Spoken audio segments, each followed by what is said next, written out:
କେନ୍ଦ୍ରାପଡ଼ା ଜିଲ୍ଲା ଆଳି ବ୍ଲକ ଅଧୀନସ୍ଥରେ ଥିବା ପଦିନିପାଳ ଗ୍ରାମଟି ଖରସ୍ରୋତା ନଦୀର ଗର୍ଭ ଅବସ୍ଥିତ ହୋଇଥିଲେ ମଧ୍ୟ ମହାପ୍ରଭୁଙ୍କ ଘୋଷଯାତ୍ରା ସମୟରେ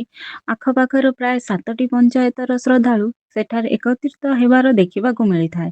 ଶହ ଶହ ଝିଅ ବୋହୂ ବୃଦ୍ଧ ବୃଦ୍ଧା ପିଲାମାନେ ଅତି ଆନନ୍ଦରେ ଭାବବିହ୍ୱଳ ସହିତ ରଥ ଦୌଡ଼ି ଟାଣିବାର ଯେଉଁ ଦୃଶ୍ୟ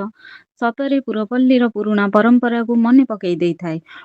ଉକ୍ତ ଗ୍ରାମର ବିଶିଷ୍ଟ ଯୁବ ସମାଜସେବୀ ତଥା ଜଗନ୍ନାଥଙ୍କ ଭକ୍ତ ଶ୍ରୀ ବିଶ୍ୱଜିତ ପାତ୍ରଙ୍କ ଭକ୍ତିପୂତ ଦାନ ଓ ଅଞ୍ଚଳବାସୀଙ୍କ ଭାବପୂର୍ଣ୍ଣ ସାହାଯ୍ୟ ପାଇଁ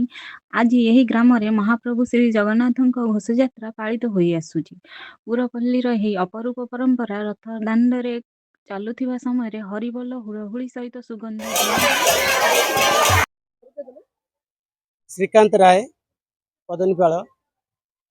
ये आमर एठी रथयात्रा अनुष्ठित होची विगत गला रथयात्रा आरंभ होईची 11 वर्ष भितर आपण माने बहुत थर भी आसिकी एठी मीडिया भाई माने आछंती आसी बहुत सपोर्टिंग देइचंती एवं एटा को उत्साहित सहित नैचंती जहा कि एटा हमर आगु को लोक मानकर समस्त माने प्रत्येक गाँव रु आछंती एठु पाखा पाखा अनेक दूर अछि माने गाँ से गाँव रु लोक माने आछंती केवल ए मीडिया माध्यम रे जहा कि आज जदि ये रथयात्रा आगैची एकमात्र मीडिया को लेकिन आगे चलती ता सहित आमर ग्रामवासी मानकर एभली सहयोग रही जो सहयोग रे आज आम जहाँ कि एत बड़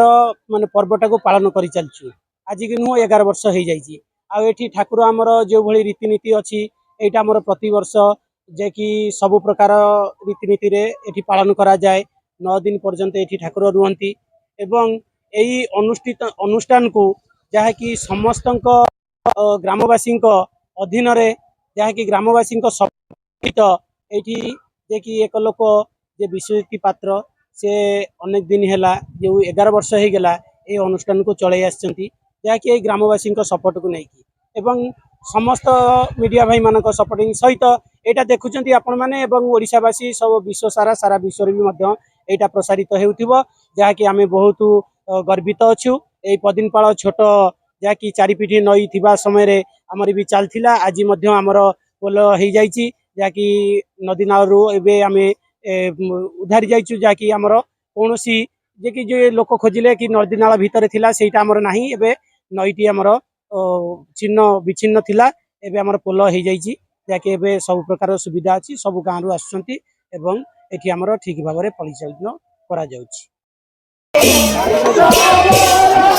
केन्द्रापड़ा सूर्यकांत साहा आम अंचल खबर।